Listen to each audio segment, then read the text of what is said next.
আমরা সাধারণত কী করি, পটলের খোসাগুলোকে আমরা ফেলে দিই, কিন্তু এই পটলের খোসাগুলো এত টেস্টি যে না খেলে বুঝতে পারবেন না।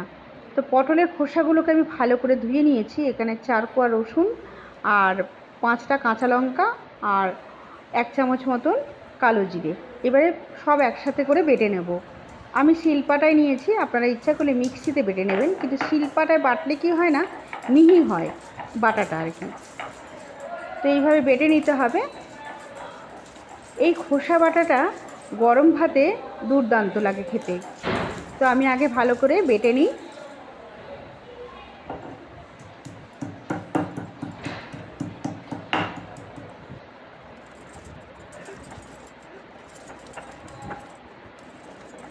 দেখুন কতটা মিহি হয়ে গেছে।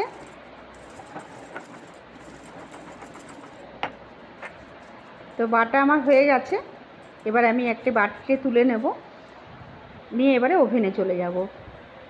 একটা কড়া বসিয়ে দিয়েছি, তাতে কিছুটা সর্ষের তেল দিয়ে সর্ষের তেলটা গরম হয়ে গেছে। এবারে খোসা বাটাটা দিয়ে দিলাম, আর নুন আগে আমি দিইনি, এই এখন আমি একটু নুন দিলাম। স্বাদ অনুযায়ী নুনটা দিয়ে দেবেন। এবারে অনবরত নাড়তে হবে।